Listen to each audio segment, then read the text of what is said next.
we're going to go in order here. We have like a list of things that we want to hit. So to give you a little idea, we're going to talk about our experience playing the game, and then we're going to tell you how we all got here, right? So we're going to break down the apology that we got from DICE. We're going to talk about why there was an apology issued.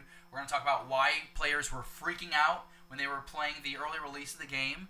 And I'm sure Jesse can give us some insight there. Oh, you know it. But let's just kind of start with the gameplay. The game's been out for now a little over a couple of weeks, and fans are enjoying that campaign mode that we were, well, first told about a year ago or so. Jesse, what are your thoughts on playing as Iden Versio and this Inferno squad?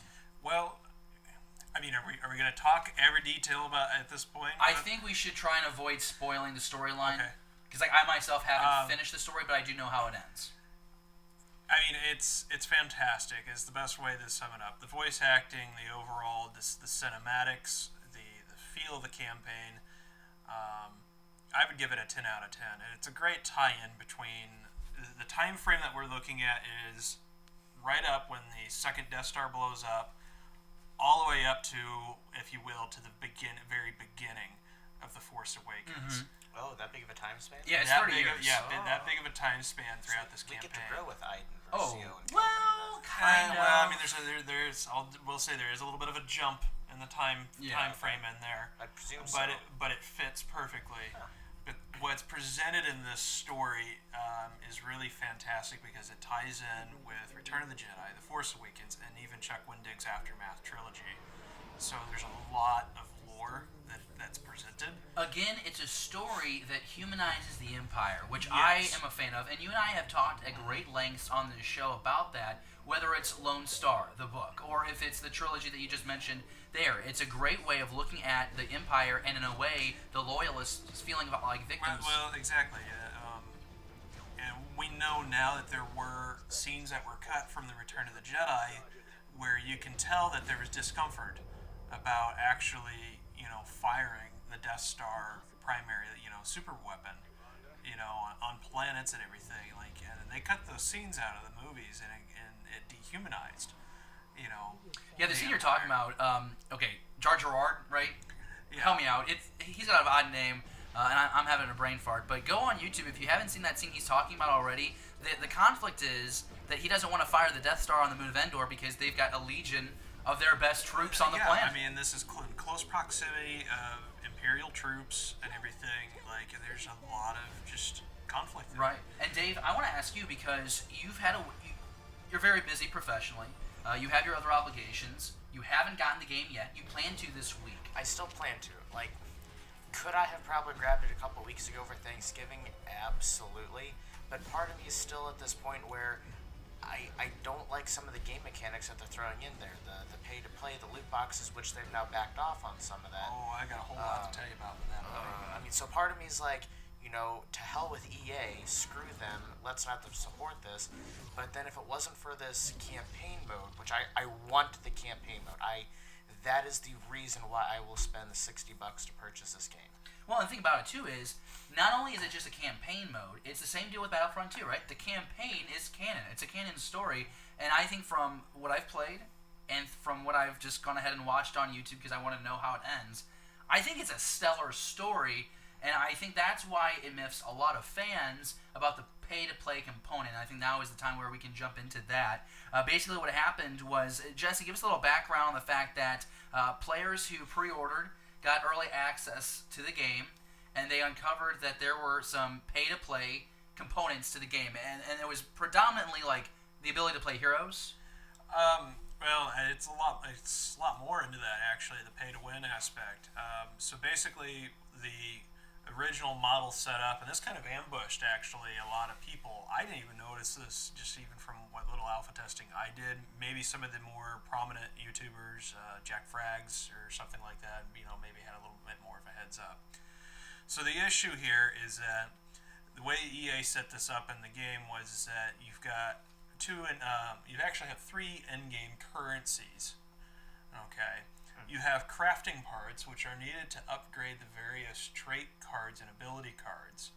Okay. You have actual credits that you accumulate just from general gameplay in the game. which was the same as Battlefront 2015. We had credits that you purchase accumulated new guns, to purchase new guns, cards, and player skins. Okay, and then the third currency is crystals. Now, some of these crystals you can actually accumulate via in-game, doing the challenges, the achievements, and everything, if you will. The issue is that you could buy these crystals. Okay, so you could pay $100 and say, just hypothetically get like 15,000 crystals. Okay, and what people were doing, with a credit card, they would buy these, crystal packages, and you have different loot crates in the game, daily crates. So you get a free daily crate every day. Okay, but there's a trooper crate, a starfighter crate, and then what's called a hero crate. And these all had different price ranges, and depending on which one you choose, so if you chose the trooper crate, although all the cards that you would get out of that were strictly related to the standard classes, the issue was that you could get weapon attachments, you could get some of the stronger weapons without actually, basically bypassing the challenges or the requirements built in for like the free-to-play player. Can I just say that, like, just hearing you explain all this, it kind of shows just how complex this game structure is. I'm sure while you're playing it, it doesn't seem as overwhelming. But my really goodness, is there a lot going on here? There really is. And the main issue is that some of these, and or if you were clicking the hero crate, and so you'd get these hero, like the hero abilities, okay, and you had the capacity to get these rare cards. And everything. At first, they dumbed it down that you couldn't get the epic versions of them, and the max was, rarity was, blue and everything. So the issue here was that you were getting people with these really strong trait cards, these strong weapons, and the game had not even officially launched yet. We're still talking Origin Access, where you had 10 hours of gameplay. Before the actual early access, which started on the 15th if you pre-ordered. So you've got these people that are basically decked out in gear kind of thing, and if they're a skilled player, okay, they're going to have a distinct advantage over and maybe not such a serious FPS players. And there were a few accounts. There were a few accounts of that happening when the general public got to start playing the game. I don't think in our circle I wasn't seeing a whole lot. But I know you have exposure to a far larger circle. I didn't testers. Really. I personally, because I not to toot my own horn, I see myself as a skilled video gamer, especially on FPS games. So it really didn't impact me all that much running into these people. It was like, I'm going to beat them because I'm a better player as a whole. Right. And the thing about it, too, is, though, whether our experience was enjoyable despite those disadvantages, there was definitely the outcry from hundreds of thousands of other players that they wanted changes to happen. To date, I'm not a Reddit guy, but there was a comment that EA made on Reddit that was... most downvoted comment in Reddit history. And the thing is that the attention that this brought got the attention of government agencies, like in Belgium, began investigating the concept that this was a form of gambling, because you're not guaranteed, like, you don't open a crate and you're not getting... It's randomized. Well, there were people getting death threats over the fact that there was this function within the game. So development. And then it got to the point to where basically this is a lot of bad PR for a game that hasn't even been out officially. It hadn't even launched yet. Well, I'm glad you brought that up, because we got an apology back on November 16th, and I'm going to put it up on the screen if you're watching with this right now. And it's from... Oscar Gabrielson, who's the general manager at DICE, and remember, this is a three-way partnership doing this game. It's EA, it's DICE, and then it's BioWare. Basically, who's in charge of the Star Wars franchise right now? EA is the overlord with the sub groups DICE and BioWare. Okay, right. So then we got this statement, And it reads, quote, "As we approach the worldwide launch," and again, this came out to us on November 16th of this year.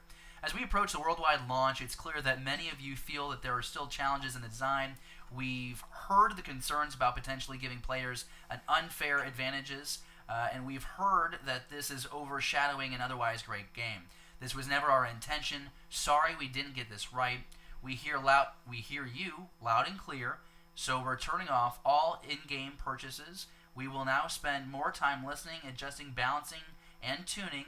This means that the option to purchase crystals in the game is now offline, and all progression will be earned through gameplay. The ability to purchase crystals in-game will become available at a later date, only after we've made changes to the game. We'll share more details as we work through this." Again, that's Oscar Gabrielson, the general manager at DICE. I'm thankful for DICE, but this needs to come from EA, because EA has a habit of doing bullshit things to their customers. Well, this is the thing here, is that I'm in agreement with you. I really feel bad for these, basically, DICE and BioWare, because they basically, you look at it from like EA is the manager. Right, like you said just a second ago, the overlords. And DICE and BioWare are the employees, and if EA goes, put this in the game, they got to do it. I'm a big Battlefield fan as well. Okay, Battlefield 1 offered these, and it's been around for a while, but these battle packs, but they were strictly just customization.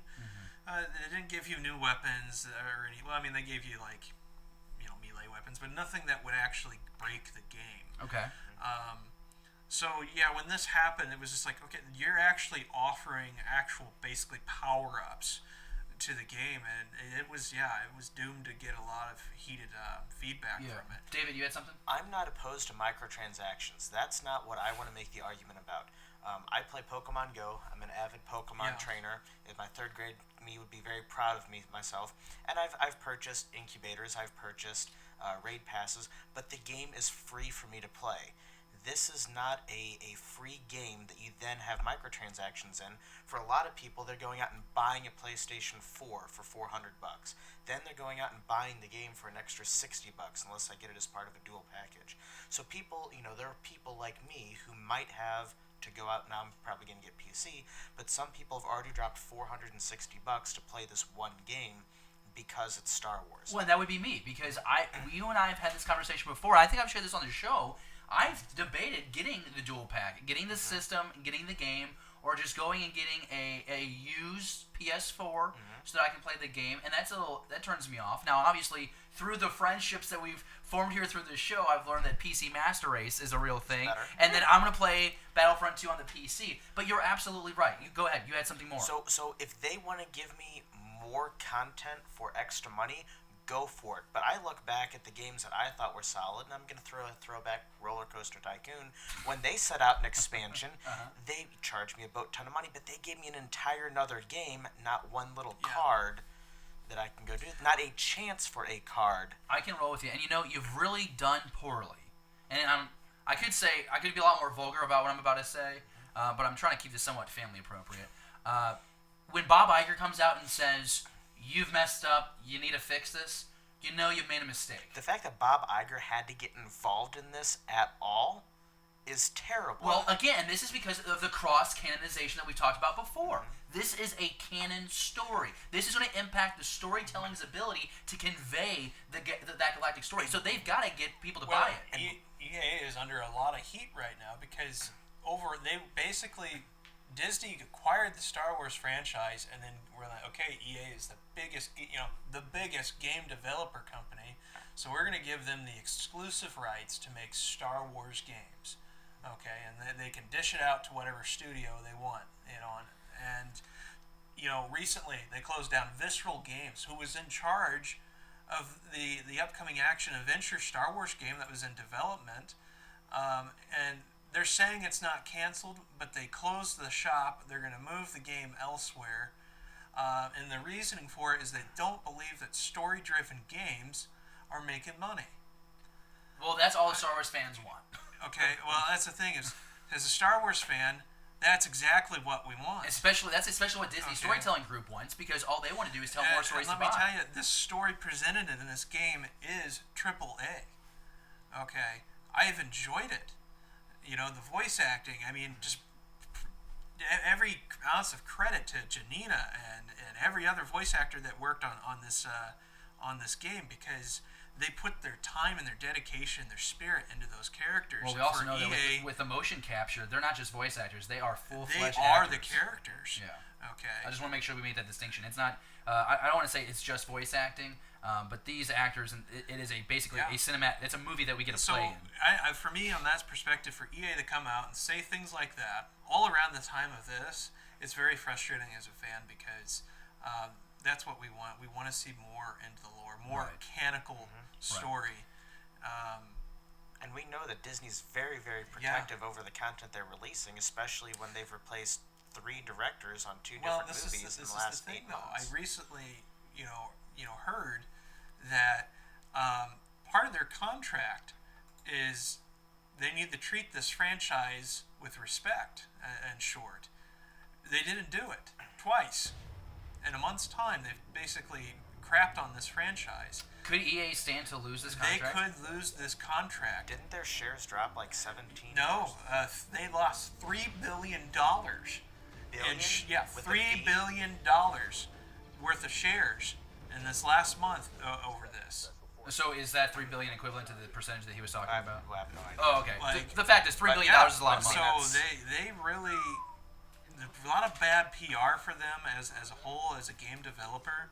Which they didn't have the strongest reputation anyway, outside of just being the biggest. So I would like to see Disney pull their rights away. I would rather see this, in terms of the gaming franchise of Star Wars, be given to a more serious game studio. Blizzard, for example, they're known for Warcraft. I used to be an avid Warcraft player. Yes, their games have issues, but you know what?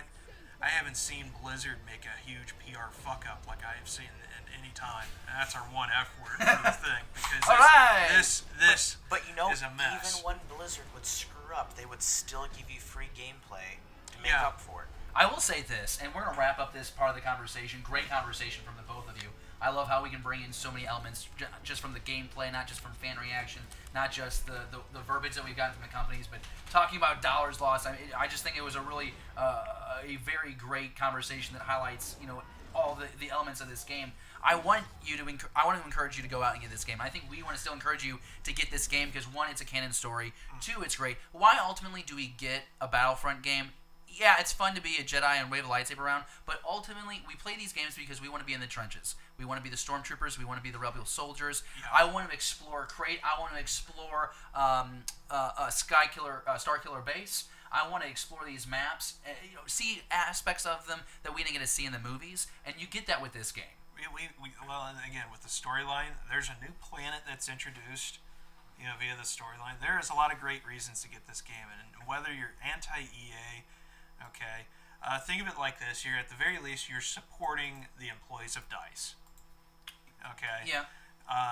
They're the ones that really, it probably wasn't their decision to put the this grade of microtransactions into the game. Maybe not. I think we can all agree this is significantly better than the 2015 game. Yes, without a doubt. I think this is a better game model as far as gameplay and the mechanics that are in there.